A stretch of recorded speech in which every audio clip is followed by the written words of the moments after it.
Assalomu alaykum, hurmatli tomoshabinlar, aziz otaxonlar va onaxonlar. Bugungi videomizda siz nafaqat yangi pensiya qonunidan nimalarni kutishingiz kerakligini, balki qanday xato qilmaslikni ham bilib olasiz. Chunki bu sizning moddiy ahvolingizga bevosita ta'sir qilishi mumkin. Agar siz ushbu videoni oxirigacha ko'rmasangiz, qimmatli ma'lumotlardan bexabar qolishingiz va pensiyangizni oshirish imkoniyatini qo'ldan boy berishingiz, hatto o'z haqqingizdan mahrum bo'lishingiz mumkin. Bugun men yurist sifatida barcha savollaringizga javob beraman va sizni pensiya sohasidagi eng muhim o'zgarishlar bilan tanishtiraman. Keling, bir zum xayol suraylik. Har biringizning mehnati yillar davomida mamlakatimiz rivojiga qo'shgan hissasi beqiyos.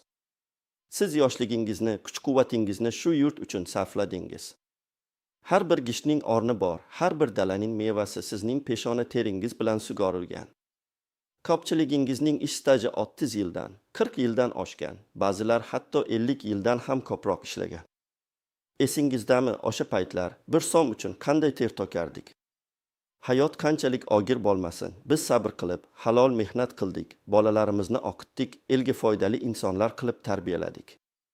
Hozir esa ko'pchilik mening mehnatim qadrlanmayapti, shuncha ishlagan bo'lsam ham, pensiyam kam deya nolayotgani ham sir emas. Yoki aksincha, shukronalik bilan yaratganga shukur, munosib pensiya olib, nevara-chevaralarimga yordam berayapman, deydiganlar ham bor. Mana shu yerda savol tugiladi. Sizning fikringizcha, bugungi kunda sizning halol mehnatingiz natijasi sizga to'liq qaytishi kerak emasmi? Qani aytingchi, sizning eng uzoq ish stajingiz necha yil?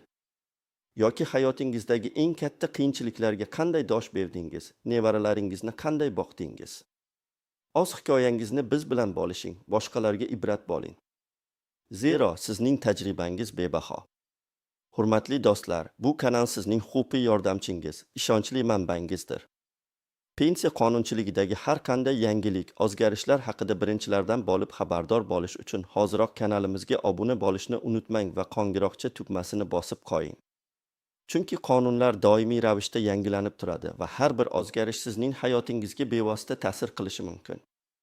Biz sizga har doim dolzarb va ishonchli ma'lumotlarni yetkazishga harakat qilamiz.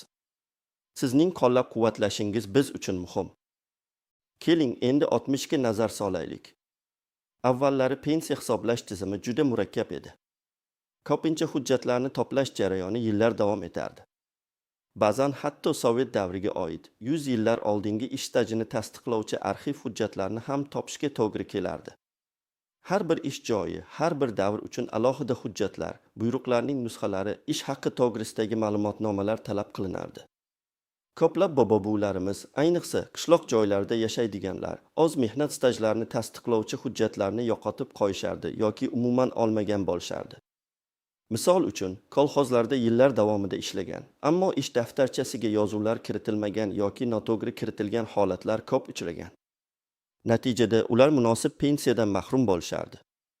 Ba'zilar sudga murojaat qilib, o'z ish stajlarini guvohlarning ko'rsatmalari asosida tasdiqlashga majbur bo'lishardi. Bu esa ortiqcha vaqt, kuch va mablag' talab qilardi.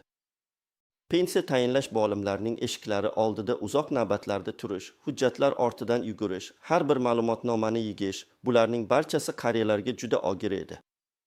Bugungi kunda esa bu tizim yanada raqamlashtirilmoqda, ma'lumotlar elektron bazalarda saqlanadi. Biroq bu o'ziga xos yangi muammolarni ham keltirib chiqarmoqda. Hamma ham zamonaviy raqamli texnologiyalardan bemalol foydalana olmaydi. Kompyuter va internetdan foydalanishni bilmagan pensionerlar yangi tizimning imkoniyatlaridan to'liq foydalana olmayaptilar. Shu sababli eski qoidalar va yangi talablar o'rtasida qolib ketgan pensionerlar soni ham kam emas. Ba'zilar hujjatlarni qayerdan topishni bilmasa, boshqalar elektron tizimda qanday ishlashni tushunmayaptilar. Bu esa afsuski adolat tamoyiliga zid holatlarga olib kelishi mumkin. Xo'sh, yangi qonun qaysi kategoriyadagi pensionerlarga ta'sir qiladi? Kimlar xavf ostida? Birinchidan, ish stajini tasdiqlovchi barcha hujjatlari to'liq bo'lmaganlar yoki ularni yo'qotib qo'yganlar. Ayniqsa xususiy korxonalarda chet elda ishlagan yoki individual tadbirkorlik faoliyati bilan shug'ullanganlarning hujjatlari ko'pincha tartibsiz bo'ladi. Ikkinchidan, o'z ish stajlarini turli korxona va tashkilotlarda, balki hatto boshqa davlatlarda olib borganlar. Bunday hollarda xalqaro shartnomalar va kelishuvlar asosida ish stajini hisoblashda ba'zi qiyinchiliklar yuzaga kelishi mumkin. Uchinchidan, uy bekasi bo'lgan ayollarimiz, ularning mehnati ilgari e'tiborga olinmas edi, ammo hozirda bu borada ham o'zgarishlar bor. Lekin barcha ayollar ham bu imkoniyatdan to'g'ri foydalana olmasliklari mumkin. To'rtinchidan, nafaqat texnik jihatdan, balki huquqiy jihatdan ham savodsiz bo'lganlar, ular o'z huquqlarini bilmaydilar, ulardan to'g'ri foydalanishni tushunmaydilar.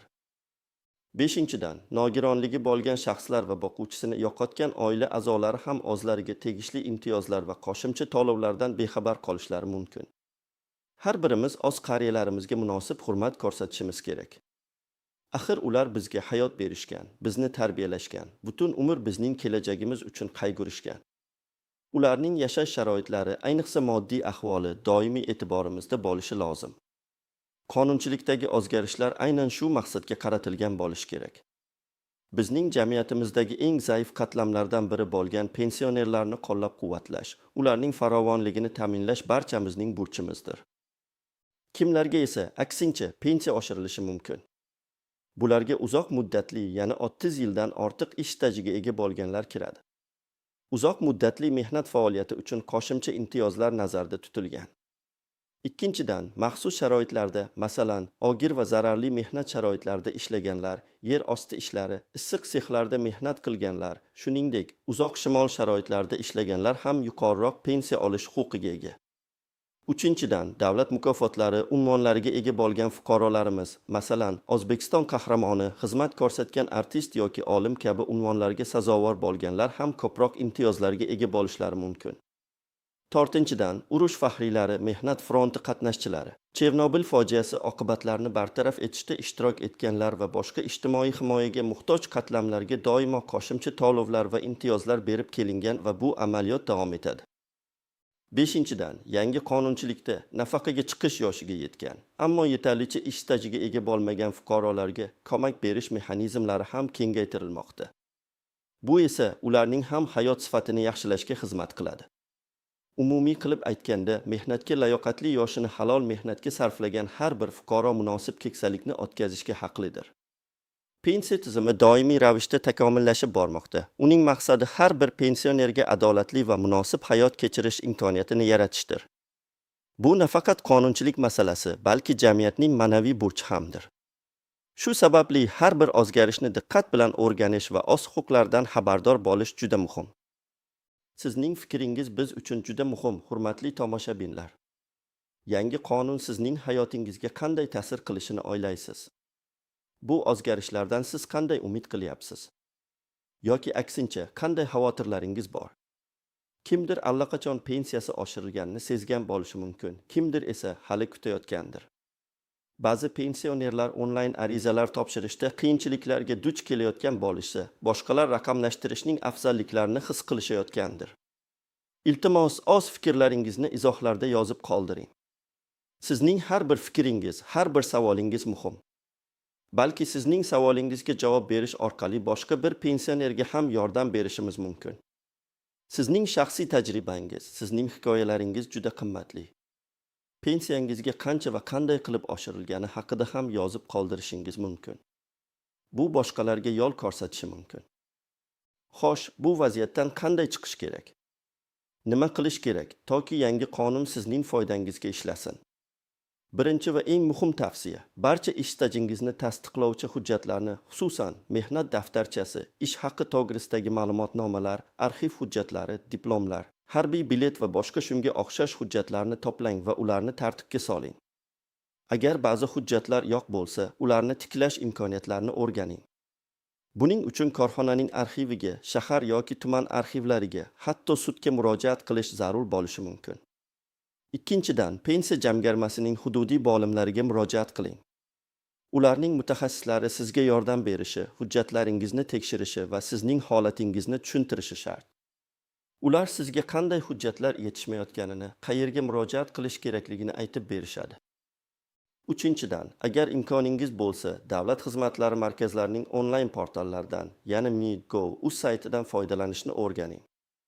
Ko'plab ma'lumotlarni u yerdan olish mumkin. Shuningdek, pensiya hisoblash yoki qayta hisoblash bo'yicha onlayn ariza berish imkoniyatlari ham mavjud.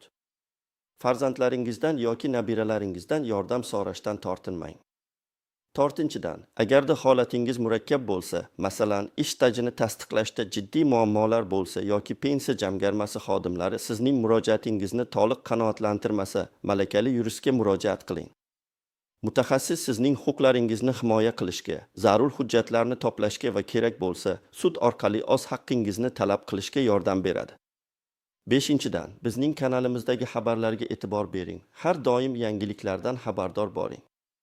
Pensiya tizimidagi o'zgarishlarni muntazam kuzatib boring. Biz dolzarb ma'lumotlar bilan bo'lishishda davom etamiz. Oltinchidan, o'zingizning huquqiy savodxonligingizni oshiring. Qonunlar, qarorlar va farmonlarni o'qishga harakat qiling. Bu sizga o'z huquqlaringizni tushunishga va ularni himoya qilishga yordam beradi. Yodda tuting, sizning pensiyangiz, bu sizning uzoq yillik mehnatingizning mevasi, u sizning qonuniy haqqingizdir. Shu sababli bu haqqingiz uchun kurashishdan aslo tortinmang. Davlat har bir pensionerning munosib keksaligini ta'minlashga intiladi, ammo bu jarayonda sizning faolligingiz ham katta ahamiyatga ega. Endi videomiz boshida aytgan gaplarimga qaytsak. Biz sizni yangi qonun haqida ogohlantirdik va nima qilishingiz kerakligini tushuntirdik. Aks holda nimalar bo'lishi mumkinligini ham aytdik. Ya'ni, agar siz loqayd bo'lsangiz, o'z haqqingizni talab qilmasangiz, yangi imkoniyatlardan foydalanmasangiz, moliyaviy yo'qotishlarga duch kelishingiz mumkin. Bu degani sizga tegishli bo'lgan qo'shimcha mablag'lardan mahrum bo'lishingiz yoki pensiyangizni oshirish imkoniyatini boy berishingiz mumkin. Savol tugiladi. Siz yangi qonun sababli o'z haqqingizdan mahrum bo'lmaslik uchun yoki aksincha, qo'shimcha imtiyozlarni qo'lga kiritish uchun bugunoq harakatni boshlaysizmi? Hujjatlaringizni tartibga solasizmi?